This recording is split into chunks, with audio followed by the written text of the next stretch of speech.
Hello, Hockey World. Today is Friday, January 2nd, 2015.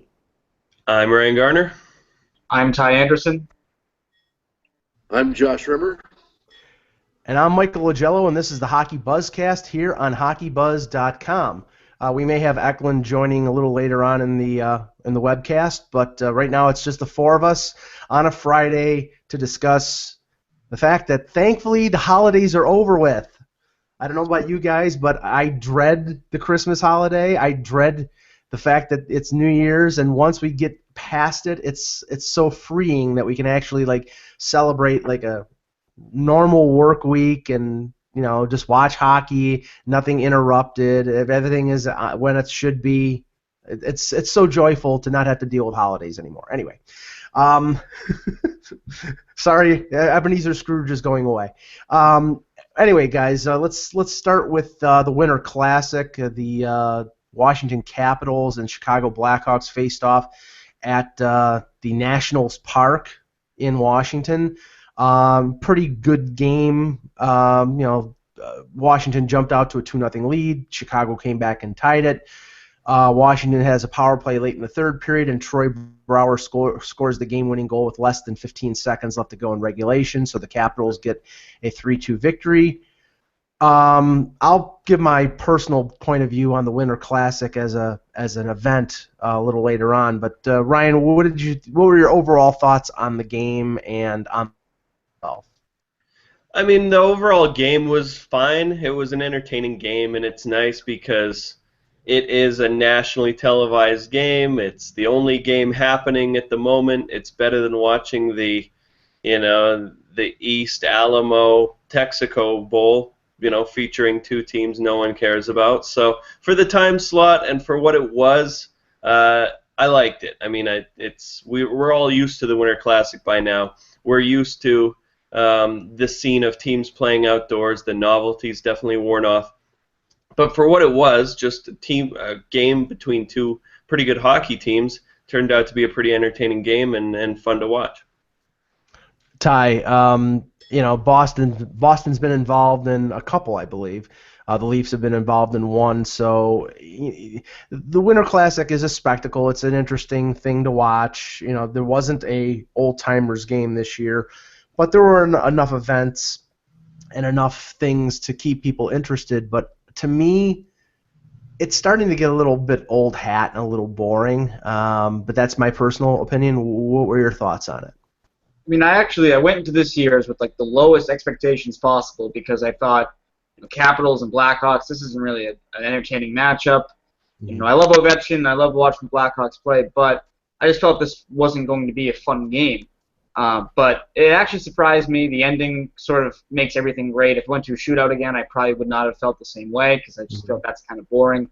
The atmosphere at Nationals Park was pretty interesting, I thought. At times it seemed very dull, but then when someone scored, I mean, the whole place went crazy, whether it's the Blackhawks or the Capitals, and that's always sort of a fun, you saw that last year with Detroit and Toronto at the Big House, so that makes it entertaining, I think. But this year surprised me pleasantly. I went in with the lowest expectations, like I said, and I left, pretty satisfied for the most part. It is getting sort of played out, but I mean, I think overall it was a pretty good day for hockey. Well, the funny thing is like the thing that I had the least problem with from the Winter Classic was the game itself. I mean, the NHL is getting much better at the spectacle. They're getting much better at the actual ice, the presentation and the ability to have as close to a regular game in terms of the play. It was there. To me, it was the lead up to it. I mean, I don't know about you guys, but I saw about 5 minutes of the Epic's Winter Classic 24/7 when I was watching. It was appointment television for me watching 24/7 on HBO. You could watch it on NHL.com, and I watched, literally 5-10 minutes of it, and I'm like, this isn't exciting. I don't really find this interesting, and I checked out. Now, I don't know. Brian, did you watch any of the 24/7? I watched a couple episodes, and I just watched not as a lead up to this game because in the long run this game doesn't matter at all. It doesn't matter any more than any other regular season game, right? pretty old hat by now. But I just watched just to get a better sense of the personalities of the teams, to see Trotz and kind of his backstory there in Washington, how he's adjusting there, and kind of get a glimpse into some players that I'm not as familiar with, and kind of see kind of behind the scenes into the locker room. There wasn't anything groundbreaking. It wasn't overly entertaining, but just it's interesting now, because where do you go from here, right? Do you keep putting these on? Do you keep doing a ramp up and a build up to a game that most people acknowledge doesn't really matter? And I mean, when I watch the game, I'm trying to watch the game and just enjoy it for what it is, but I have conflicting points of view, because on the one hand, I feel terrible for the people who are there who can't see anything, right? Because they're up in the nosebleeds. Because I've talked to people who've been to these events, and they say, yeah, you go one time and you just go for the atmosphere. And to say that I'm surrounded by 60, 80,000 people watching a hockey game, but as for the game itself, they say, no, I'll never go to another one, because what's the point? You need binoculars to see what's going on. So from that point of view, I'm not a fan of it. And also the ice conditions. I mean, they talked yesterday about how the puck was bouncing like a tennis ball. It really impacted the play. It kind of slowed things down, and it made for some sloppy play. And so I've said this before, but what these outdoor games does is really says, okay, we don't really care that much about the integrity of our game. It's more about the spectacle than the actual on-ice product, which that's not a good message that the league should be sending, in my opinion. So the ice conditions were about as good as the Nassau Coliseum, is what you're saying. Yeah, there you go. But and Ty, this is the thing that and obviously the NHL is going to continue to do this, but the challenge in front of the league right now is, how do you top? I mean, this was fine. There was nothing wrong with it. Nothing major happened, and I know that Ryan just brings up the ice conditions, but if you remember the first one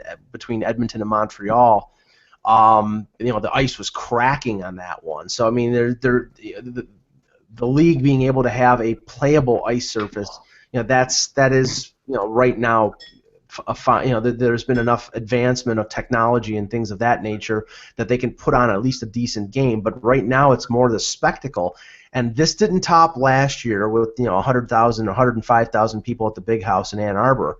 And I would think that the NHL has to go either to different markets like Minnesota or Colorado, or places they haven't visited before and with teams that haven't been involved before, or do something bigger than the Big House. Like I think Mike Emmerich said yesterday, the stadium for Penn State is 110,000. They could fit 110,000 people in there and have a Pittsburgh-Philadelphia game in the middle of the state like that, something like that. I mean, that to me, that's the only natural next step. I mean, do you agree or disagree?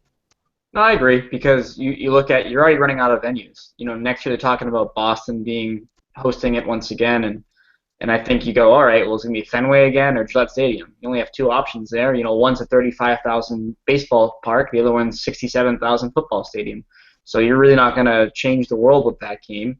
And I think you look at the game in Michigan, that was sort of the standard. Like you expected, like that's going to be what they do from now on. They can't do that. I mean, that's not every state has the weather and a football field to do that in. Like Alabama, you can't do it there, and there are no teams there. So I think you look around, you are running out of options. You got to spice it up somehow.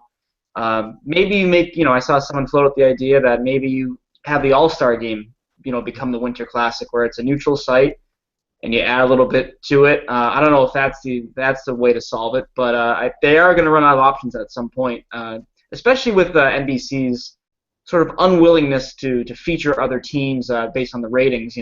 It's the Capitals, so they had to throw in the Blackhawks, so the ratings would even out, if you will. So they're going to run into this problem soon, and I don't know what the ultimate solution is. Yeah, and let me just say this: let's get some better musical acts than Billy Idol and Gavin DeGraw. Lee Greenwood, that was painful. I mean, I saw only a few minutes of Billy Idol, but Billy Idol was passé in 1990, and it's 2015, so I don't need to see White Wedding and Eyes Without a Face anymore, And Gavin DeGraw, I think he had one hit, and I think he played that the first one. So I didn't know what the hell song he was playing. So sorry to rip on it, but I was looking for something to watch on New Year's Day, something interesting, and until the third period, to me, that game really wasn't that interesting. So, yeah. Anyway, Well, plus the other problem with this game too, really, and I know there's a lot of East Coast bias on the webcast today, but it really is a pool of 8 teams, right? It's Toronto, Boston, the Rangers, the Flyers, the Wings and Hawks, and the Penguins and Caps, right? So, you have 8 teams, and it's just going to rotate between these 8 teams. Why? Because they're looking at the biggest media markets and they're looking at the biggest viewership numbers, and so it's not worth doing if it's going to involve a Nashville or a Tampa Bay or a Colorado or hell, any of the other 24 NHL teams that don't matter in the eyes of the NHL. And so it's really when you look at it from that perspective too, it's what the hell's going on around here, you guys? Really, it is solely just a marketing campaign, a marketing tool, and something where it's all for the spectacle. That's all it is. And so when it's all just a show about nothing, it doesn't mean a whole lot, right? I think it alienates a lot of NHL fans as well when they start adding it up and saying, well, what's the point of this? There is no point, right? It's just to try to get eyeballs from some of the biggest media markets. Well, what's going to be interesting to see is in 2017, because right now the rumor is that 2017 the Winter Classic is going to be involving Toronto because Toronto is trying to get everything in 2017 for the 100th anniversary of the Leafs. They're trying to get the All-Star game, they're trying to get the draft, they're trying to get the Winter Classic. And if it's going to be a Winter Classic in Toronto, I would think that it would probably either be Boston or it would be, and I would rule that out because if Boston's going to host it next year, then I can't see them being involved in the Winter Classic 2 years in a row. And if it's not Boston, then I would think it would probably be Montreal. And how would NBC react to 2 Canadian franchises, even though they're steeped in history, having two Canadian franchises? I don't think they're going to like that too much. So I think that there'll be some fighting against that. Yeah, that's the thing. NBC runs the hockey world right now with their sort of what they want, on TV, and you look at NBC, they didn't feature a single game by the Islanders this year. That was one of their plans. So they have a lot more power, I think, when it comes to the scheduling and who can play and what than people realize. And I think that that's going to be a big issue for them. They want American teams. They feel that they need to feature American teams. And if it's Montreal and Toronto, even though they have 2 pretty large American fan bases, just based on the Snowbirds and everything else, I still think they would struggle to go forward with putting that on TV. Especially against college football that day. That's the big thing. It goes against college football. And it's getting easier now because the new playoff system has the games at night. There's not as many day games, and that's understandable. But they're still looking to compete with that in any way possible, and that involves an American team every time. Yeah. All right, well, let's move on to there was some breaking news around 12:30. The trade freeze for the holidays was lifted on December 27th. And there wasn't any action right off the bat, but a fairly significant deal and a fairly significant name in terms of the trade circles, because we heard David Perron's name mentioned off and on over the last month. And the Edmonton Oilers finally moved David Perron to the Pittsburgh Penguins for a first-round draft pick in 2015, and was it Rob Klinkhammer, who they just got from Arizona in a deal a few weeks ago. Ryan, this isn't like a big shakeup. I mean, Perron was being shopped when Edmonton was in the process of maybe wanting to get a player back and shake up that roster. That deal was more difficult to make. They make this deal with Pittsburgh, who has lost Dupuis for the year, has a number of injuries on the wing. They're looking for help at forward, and so that it was a marriage there. They have cap room because of long-term injury. And Edmonton, to me, this looks like, okay, we're not gonna get back in this race. We're gonna try to get Connor McDavid, and we may as well get another first-round pick. So let's get some draft picks. What are your thoughts from the Edmonton point of view on this deal?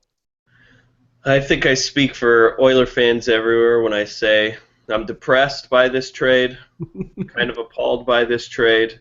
I mean, David Perron, and I wrote this, and I sincerely mean this. I felt that David Perron had been the best Oilers forward since Doug Weight left town because of what he brings and some of the intangibles he brings. He was the team's leading goal scorer last year.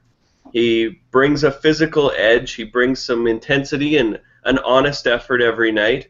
And it's unfortunate that he's traded not because he is the best asset the Oilers had to move, or not that he was on an unreasonable contract. He was dealt because he had openly spoken out about the team and management and how things were run in Edmonton, and rightfully so, because it's a total gong show in Edmonton this season. I mean, they're losing left and right, and the players are not playing with any emotion or passion or any pushback. They've won 2 games in their last 22, and so it's unfortunate because you're seeing a player dealt, and the return is, well, it's an unproven asset, it's more of the future, it's rebuilding the rebuild, and unfortunately, I think David Perron is a quality player. I mean, he's going to be a fantastic piece for the Pittsburgh Penguins. Excited to see how he performs there, but for Oiler fans, it's more of the same. It's, well, you had this deal, and that's the one thing Craig McTavish was kind of able to rest his hat on so far during his tenure was the deal that he made sending Magnus PRV-Svensson to the St. Louis Blues in exchange for David Perron, right? Because PRV had been placed on waivers last week. He was total washout in St. Louis, hadn't developed at all, 23-year-old kid, where David Perron came in and had an immediate impact in Edmonton. And so everyone was saying, when they were trying to defend McTavish and his record as GM, they said, well, look at the Perron deal. And now that deal has become PRV-Svensson for Rob Klinkhammer and a late first-round draft pick, right? Which, hey, if everything works out incredibly well with that pick, that's not going to be an NHL player for another 3 seasons. So it's disappointing because you're seeing a team and a franchise just continue to spin its tires, in my opinion. Well, Guys, go ahead, Josh. I got 2 things on this. Number 1, David Perron obviously was going to get moved out of Edmonton after he had those comments after the game. I think it was maybe a month ago, if I remember correctly, where he was pissed off with the way the team was playing, and he called out the team. And that seemed to be the end of David Perron in Edmonton when that happened, because everyone assumed that he would be moved out. And sure enough, he was. And I think, was it General Manager Craig McTavish that mentioned that we're trying to move Perron not too long ago as well? Yep. Well, I mean, his name has been out there for so long. So I mean, yeah, I mean, I think it was out there. His name was so common in the trade rumors that you knew if the first move that they were going to make was that Perron was going to be moved. I think what Ryan is saying is the fact that this is to me it looks like this is the last sign that Edmonton is, they're giving up. I mean, they're giving up on this year, and this is the sign that they are giving up. But continue, Josh. And one other thing I want to point out in Edmonton, I'm really looking forward because apparently it's all over Twitter, and I guess the Oilers have already made it known that Klinkhammer is going to be playing with Nail Yakupov. So you're going to have Nail and Hammer playing on a line together. I'm almost excited as when Paul and Oates were playing together in St. Louis. Yeah, oh boy. Oh boy. No, well, Ty, I mean, as observers of the Penguins, I mean, we've seen, Dupuis go down. We've seen Hornquist be injured at points. There's, they just continue to have injuries. Ole Mata has had, the cancer, and he's had another injury. I mean, they've been, and of course the whole mumps situation that's been going on all year. I think we knew that Jim Rutherford was going to go out and get himself a winger. They have the cap room because of long-term injury. I think Perron is a pretty good fit there. It's a question of whether he fits better with Malkin or with Crosby, but I think this is an addition that does definitely help the Penguins. Yeah, absolutely. I mean, he's not a. I don't think that David Perron is a first-line player No. by any means, but he can be a solid second-line player or a first-line player if he's playing with Sidney Crosby. It's kind of similar to Pascal Dupuis, I think, when they acquired him in the Hossa deal. No one thought he would be as good as he was, and whether that's a product of playing, with a guy like Crosby or not, I mean, that's up to you, obviously. But I think you look at these players and you look at how Perron can slide in with Pittsburgh, and I think he will rather seamlessly. You look at that team, how they move; they're very much into puck possession, speed, everything like that, and Perron can bring that game. So I think he'll be a fit there. And you look at that Pens roster now.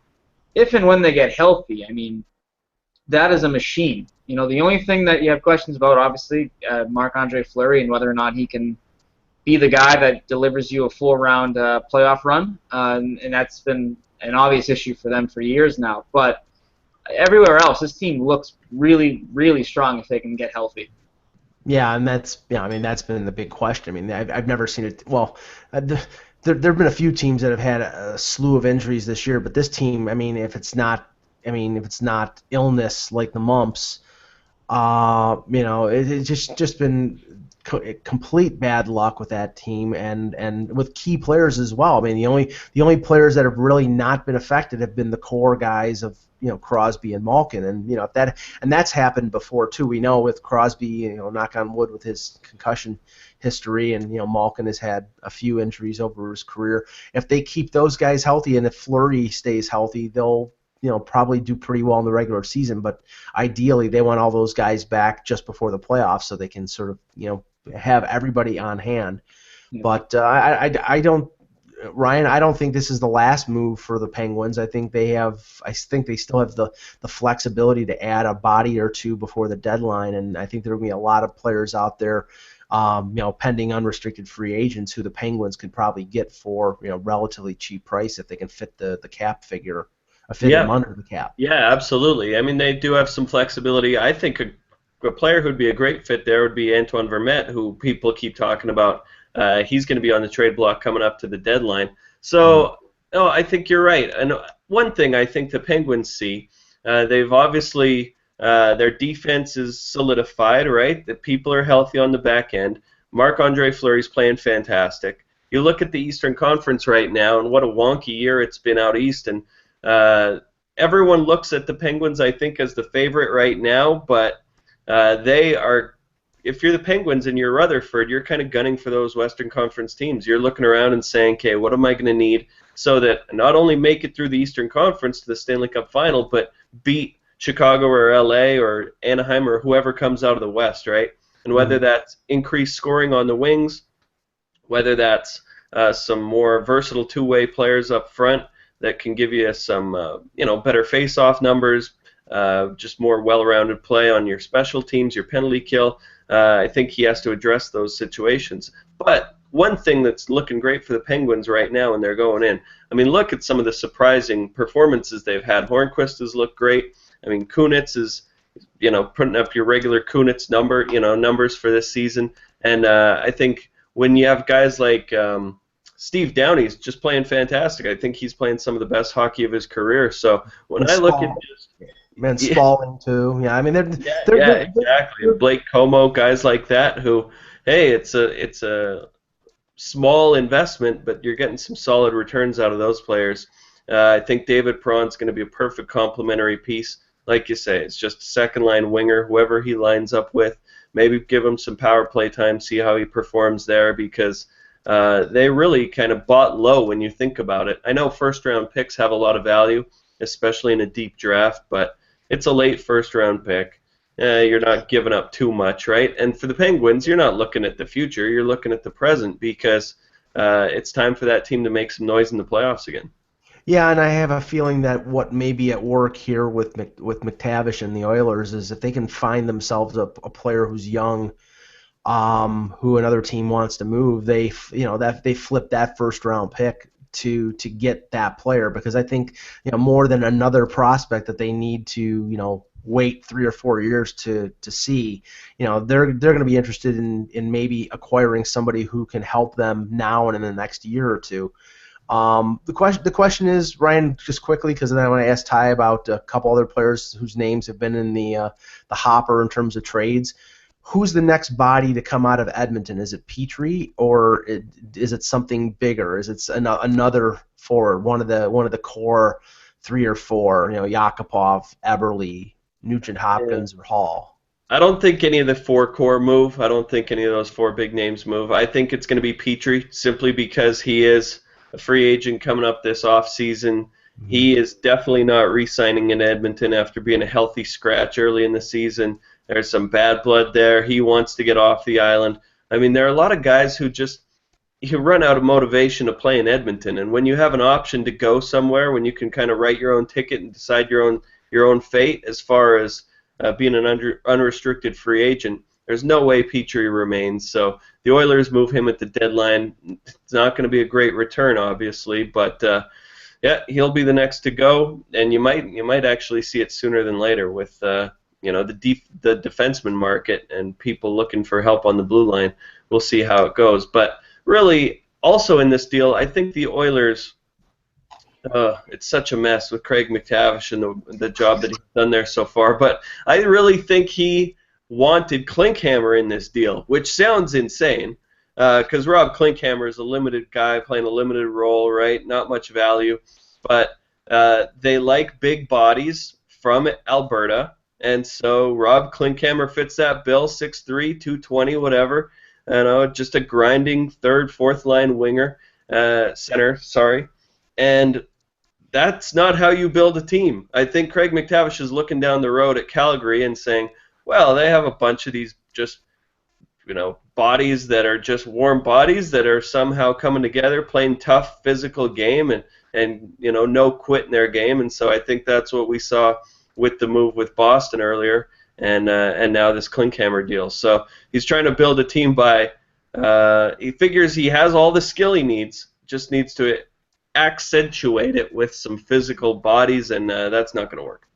Mm-hmm. 5 or 6 more Matt Hendrickses, and they should be fine.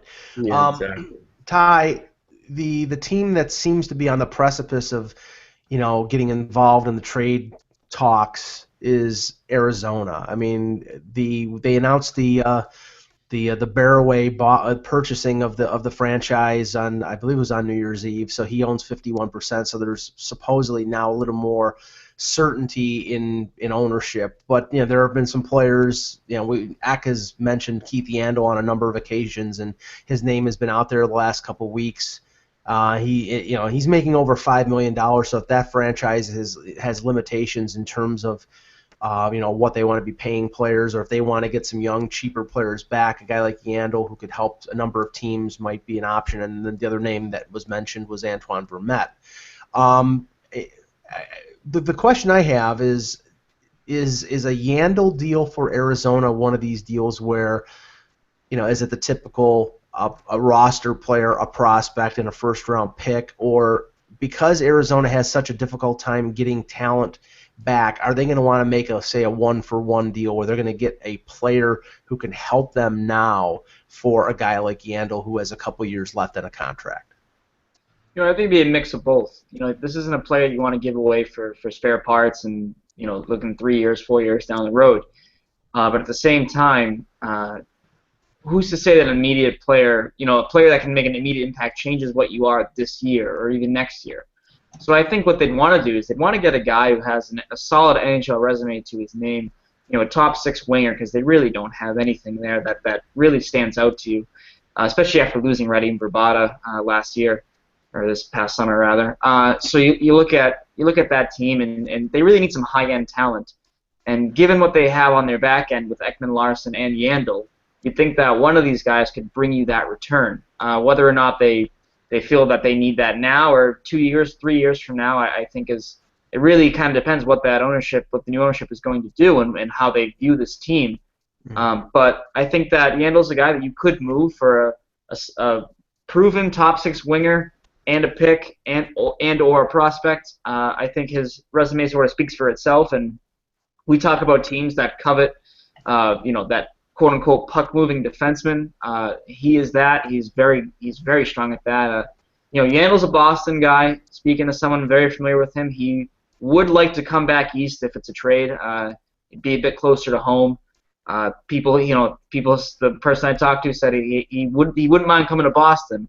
Whether or not the Bruins would do that, though, is a whole other question, given their cap issues and whatnot.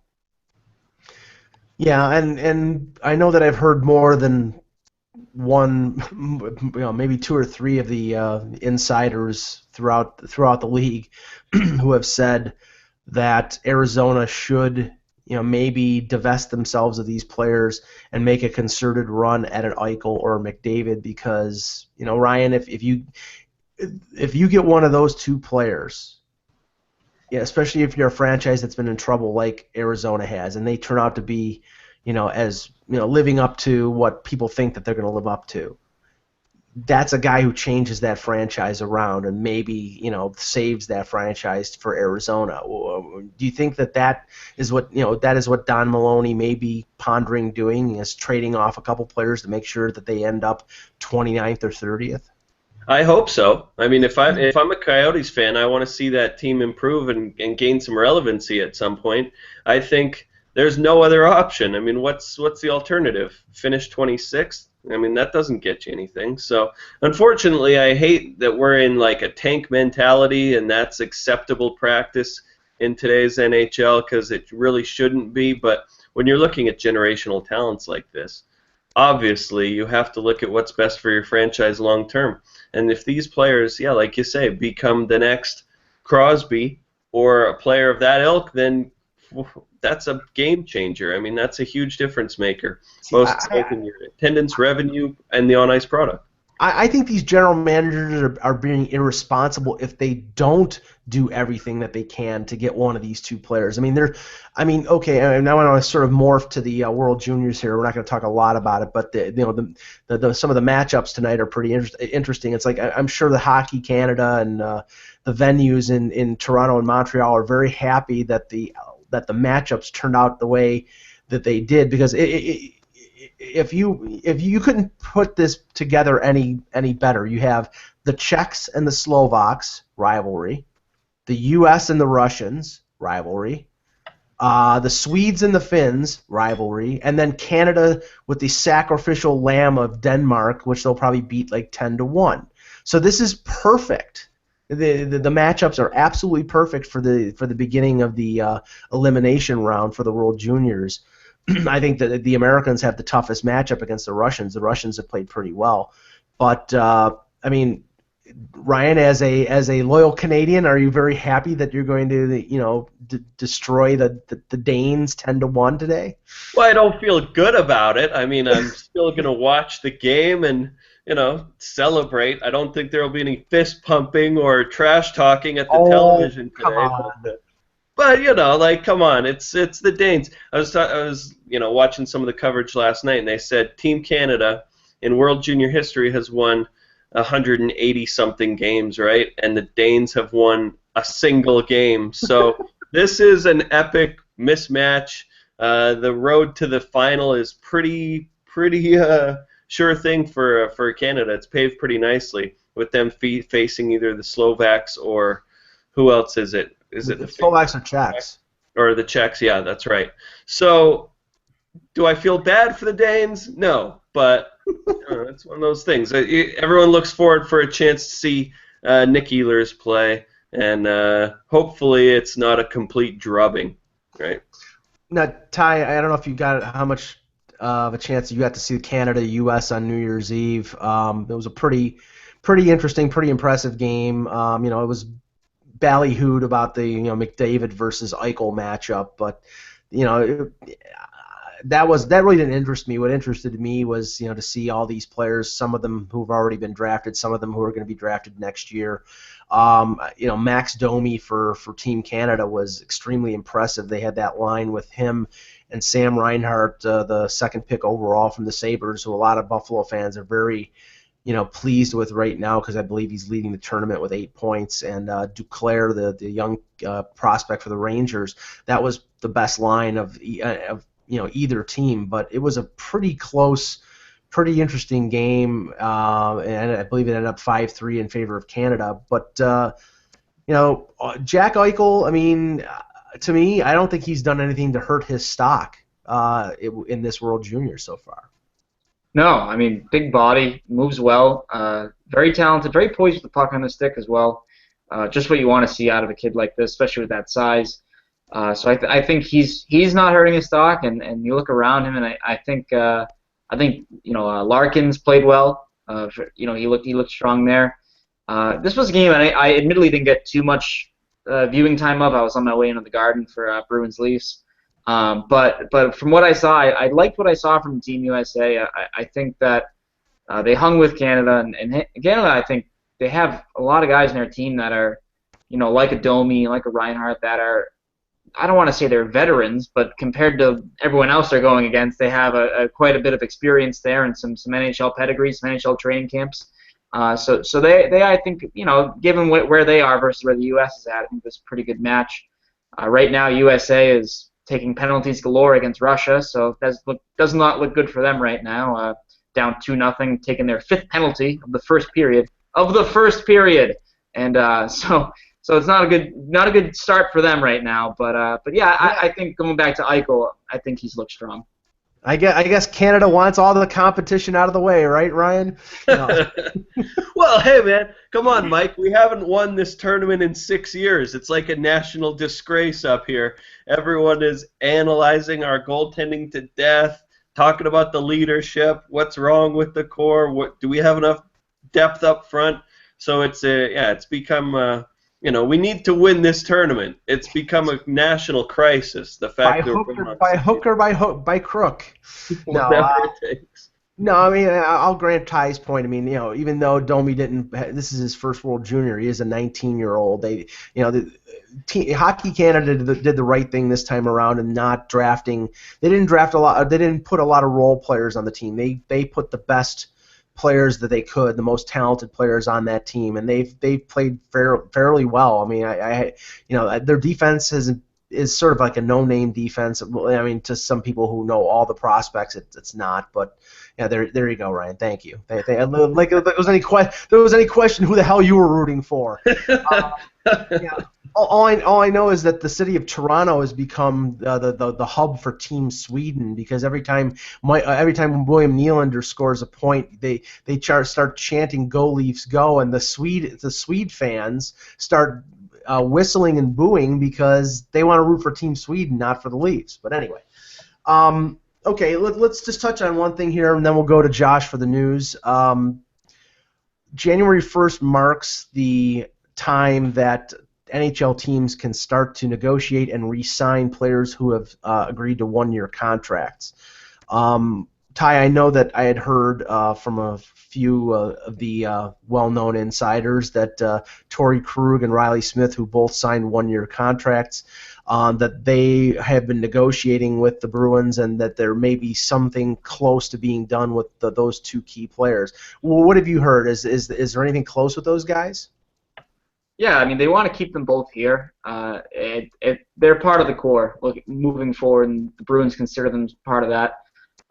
It's really Krug, Smith, and Hamilton. Those are the big three that the Bruins want to hammer out before the summer comes, just because they feel that they can really sort of maybe save a few million here and there, between the three if they get it done sooner rather than later. So they're both going to get paid. I think you look at Torrey Krug. Probably a contract you want to consider comparable would be Danny DeKeyser out in Detroit, where he's a second pairing defenseman on his best day, but he's closer to a third. But he's very strong in the power play, so he's a power play specialist. He's the real deal. It's 70 points in 140 NHL games now since the start of the 2013 playoffs. So they look at him as a huge piece of their offense and their defense. Looking towards Smith, he scored 20 goals last year. He struggled this year. He's a very hot and cold talent, but they figure that he can be a great third line, second line player for them when they are fully out of cap hell, I guess best way to put it. So he'll be a guy there. I think for Chiarelli and the Bruins, the goal is to get Hamilton, Krug, and Smith in at a combined about $10 million between the three. You look at what Krug can get, anywhere between probably 2 and 2.5, I think, per year. Maybe a 2-year, 3-year bridge deal, like the Bruins like to do. Same with Smith, I believe. And Hamilton, I believe that what I've been told with Hamilton is that there's a good chance they'll overpay in the sense that they may give him an extra $500,000 or $2 million per season so they can keep him long-term. At the end of a long-term deal, still have his RFA rights to their name. So that's a big thing for the Bruins as well. But these guys will be part of this core. I know their names have been linked in trade rumors before, but I don't see the Bruins moving on from them. Everything I've been told indicates that this will get done sooner rather than later. Well, this seems to be what NHL GMs are doing right now is, I can go back to Jake Gardiner with the Leafs, the 5-year deal for about $4 million. And in the last couple of weeks, we've had Brendan Gallagher from the Canadiens sign, I think it was a 6-year deal. He's making a little over 4. And Nick Bjugstad from the Florida Panthers signed a deal this week for 6 years at a little over $4 million. Ryan, now I don't know if this is a good thing or a bad thing because this is the mistake that Edmonton made. Signing these players off the entry-level deal to, they're not signing Gallagher to $6 million. They're signing him to $4 million. These are guys who are, second liners and second line centers. These are not, top line guys like the guys that Edmonton signed. But the practice is the same here. They signed a 21 or a 22-year-old to a 6-year deal, and general managers have to be a little bit careful about this because if you do it with the wrong player, you're stuck with somebody who's overpaid for a long time. Yeah, absolutely. And it's one thing, when we're talking about 21, 22-year-old players, we always project that they'll get better, that they'll continue to improve with more ice time, with more experience, with more NHL seasoning. But that's not always the case, right? We've seen guys who bust out of the gate, they look good their first year or two, and then all of a sudden they're comfortable in the league and take their foot off the gas, and they are what they are. So yeah, there is definitely the risk there, and I don't like any general manager that says, well, give this guy a 6-year deal just because we don't want to have to deal with contract extension talk, we don't want to have to deal with a lack of security for the player or him thinking about moving. We want this guy to be there long term. So there are only a handful of guys on every roster where you're looking at a player and saying, we want this guy here 6 years from now, right? And so you have to be very careful because, it's come back to bite the Oilers already, right? And some of these guys are only in the first or second year of those 6-year deals. And so if I'm a GM, hey, proceed with caution, right? Because the risk versus giving a young player a long-term contract, I don't think it's worth the reward. Well, Toronto's in a situation that they were in last year, and I think they're going to end up playing it out like they did last year with Mason Raymond. One of the benefits from being one of the few benefits with Toronto is that they can get a player like they did Mason Raymond last year. They got him undervalued, $1 million for 1 year, and because he's in the Toronto media market and because he did well, he was able to, he posted a 19-goal season. He attracted a lot of attention. There was a lot of talk about the Leafs re-signing him, and then he ended up with a 3-year, $9 million deal with Calgary, and he went back home. He got good value on a new deal. Toronto got good value on the 1-year deal. I think they did the same thing this year with Daniel Winnick, who's a journeyman player, who's been with 3 or 4 teams, and with Mike Santorelli, who's having a great year, who's probably going to end up, if he stays healthy, scoring about what Raymond did. And the question now is whether Toronto signs Santorelli long term, just like they were questioning whether they would sign Raymond long term. And if he's asking or looking for $3 million, then probably the answer will be no. But they've set themselves up here so. Free agents, I think that the free agency in terms of big impact free agents is dead. I've said that, and I know that Eck hates me saying that because for obvious reasons.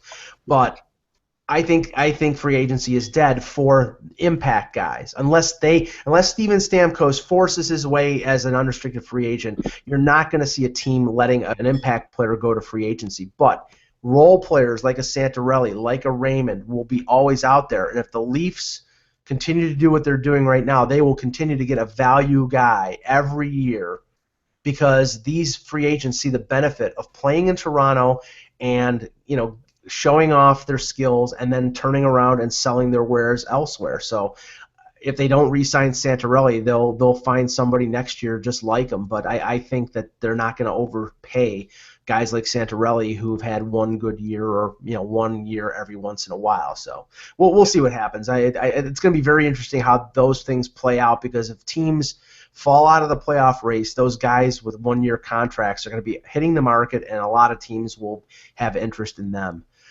Josh, what do you got in the news? A couple things, guys. First of all, in Toronto, good news. Both Joffrey Lupul, obviously, being out, but now apparently Nazem Kadri and Peter Holland are also questionable for tonight. Holland actually is out. Kadri is questionable.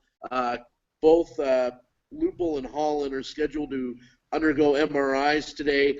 Kadri didn't skate for a second day. His status won't be known until warm-up. So, I mean, that's three guys, three key guys I think the Leafs might not have tonight. Randy Carlyle did say that Greg McKegg will play tonight, but three holes in the Leafs lineup if all three guys can't make it tonight. Well, we know we can blame two of those holes on Milan Lucic, who fell on Joffrey Lupul in the game that you were at on Wednesday, Ty. And apparently Peter Holland got racked along the boards by Chara and by Lucic. So those big bad Bruins, they're just so mean, aren't they? Yeah, they're making their presence known, right? It's only taken them 40-something games or 30-something games. Josh. I've also been preaching this all year, actually, for a while now, but the Columbus Blue Jackets had a huge December. 10-1-1 in the month of December.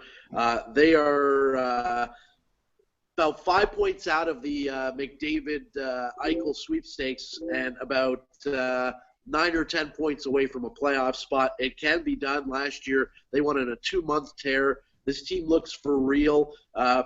Interesting that the Jackets were able to re-sign Nick Foligno to a 6-year, $33 million deal a few days ago, foregoing in unrestricted free agent, his restricted free agency in July.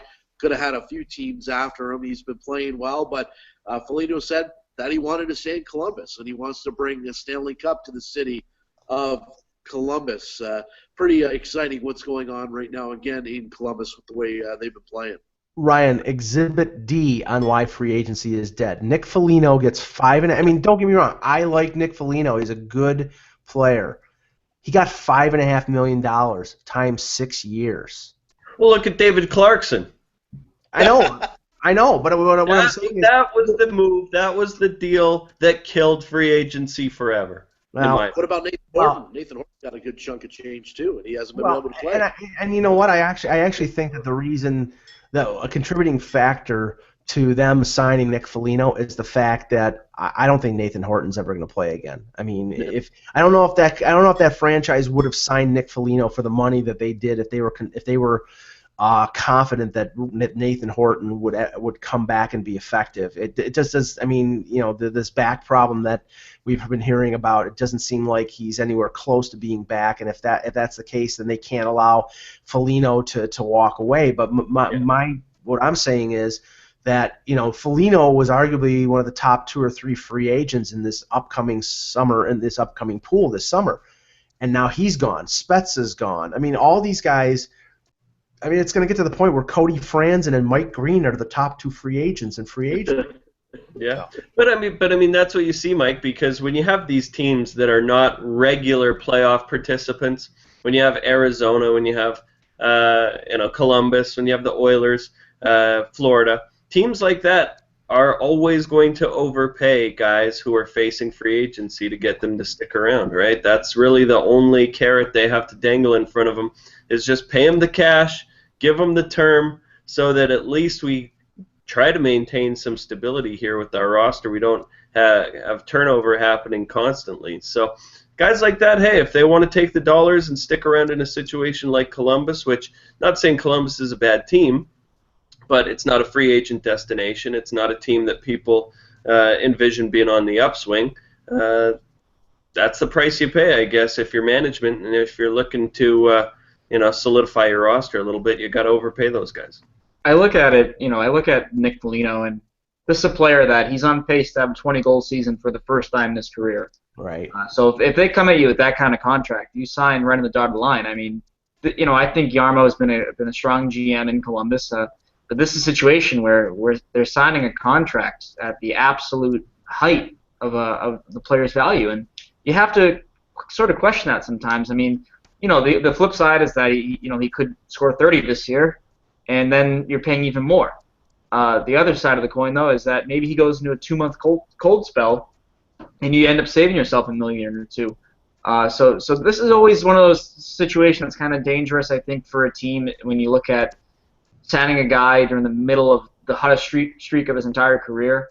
Yeah. But I think Foligno, he clearly means a lot to that Columbus team watching them this year. Just his play around the net, his emotion, and everything in between. I think it's a good signing, but again, we are talking about free agency and how teams are too afraid to let guys hit the market and potentially lose out on what they bring. But yeah, no, this is a big contract for Columbus, and I think, touching on what you said, Mike, it does come back to Nathan Horton and his situation. Unfortunate as it may be, they do have to make decisions based on what they can do moving forward. And I understand. Oh, sorry. Go ahead, Josh. Just going to say, also with Foligno, it's not just his goal scoring. He means a lot to that club. He's a leader in the locker room. All the players love him. He loves all the players. I mean, like, I got to see it up front last year when I was there for 2 games in the playoffs, and you could see just how much the guys love him in the locker room, and he's got great chemistry as well with Bobrovsky. I don't know if you guys have seen it or not, but at the end of every game, they kind of have a ritual where they hug each other at center ice after the game, after a win. I mean, he loves this city. His family really loves the city. I think the goal scoring just kind of started coming last year in the playoffs when he scored that big goal.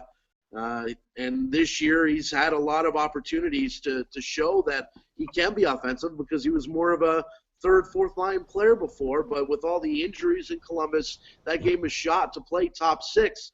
And he's kind of took the baton and ran with it. Well, I see. The thing is, I understand the fear of some NHL general managers, and I said this during this, last year when the Leafs signed Kessel to the long 8-year, $8 million deal, and then they signed Phaneuf for 7 years, $7 million. That the thing, and it's not just the Leafs; it's most of the teams in this league. They do not want to let these players walk away for nothing. They will, if it's a 50-50 proposition between them letting them walk as a UFA or signing them to a deal and paying them a little extra, they're going to sign them because then at least then they have the asset to move later on.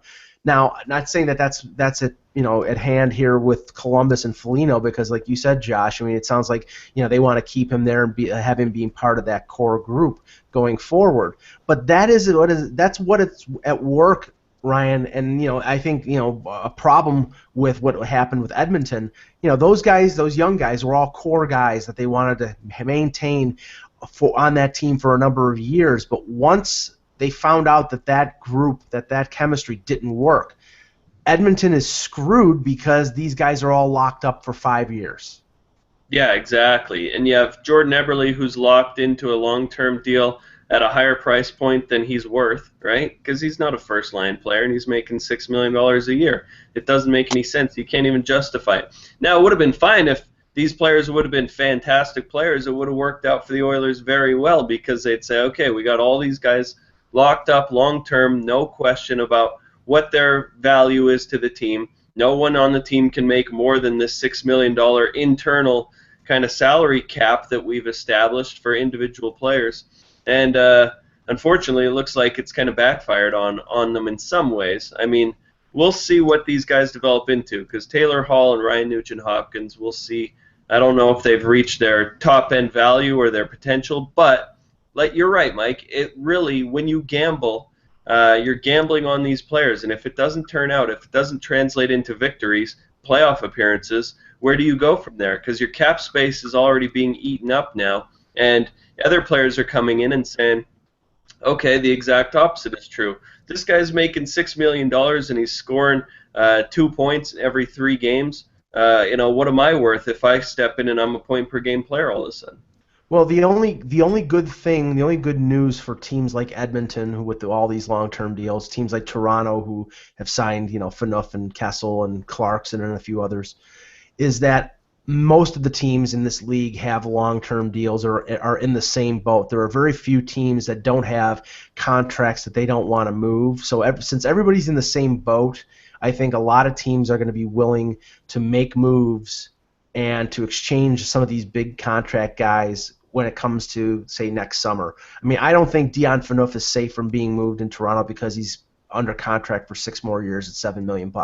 There are teams out there that would take Dion Phaneuf. There are teams out there that would trade for Dion Phaneuf and give up salaried players to get him. So everybody is in this boat. There are very few New York Islanders, very few Buffalo Sabres that have $15, $20, $25 million in available cap room. Josh, is there anything more? Yeah, got a couple other things. NHL, speaking of Columbus, going to announce 6 players going to Columbus as part of the All-Star fan voting tomorrow at 6 p.m. I guess we can say we will see Zemgus there. And a couple of Blackhawks. Gergensen boycott. I call for a Gergensen boycott. Continue, Josh. Yes, NHL announcing the 3 stars of the month. Ryan Getzlaf, the first star. Patrick Kane, number 2. I almost said Evander, but we know that's not going to happen. And third star, Sergei Bobrovsky. Come on, it's from the Blue Jackets. You can't even get that damn name right. What the hell's going on? I'm losing my voice. Okay. But anyway, but yeah, so that's your 3 stars of the month, and Johnny Hockey winning the Rookie of the Month. No surprise there, as I think that he's going to end up winning Rookie of the Year the way he's playing. And apparently there's no height requirement for Rookie of the Month, but anyway. Oh! But all right, well, guys, great show. Thank you very much. One last thing I want to point out, Patrick Elias today, quote of the year, even though we're only 2 days in, I look like I was out of hockey for 10 years and had a second chin. That's Patrick Elias and having the mumps. Okay, well, hey. Patrick Elias, who qualifies for Social Security right now. Yeah. Okay, great show, guys. Thank you very much. We will be back on Monday with another edition of the Hockey Buzzcast. Probably we will have Kevin Allen of USA Today back, and Eklund should be back as well. For Ty Anderson, for Ryan Garner, for Josh Rimmer, I am Michael Agello. And remember, without the buzz, it's just hockey.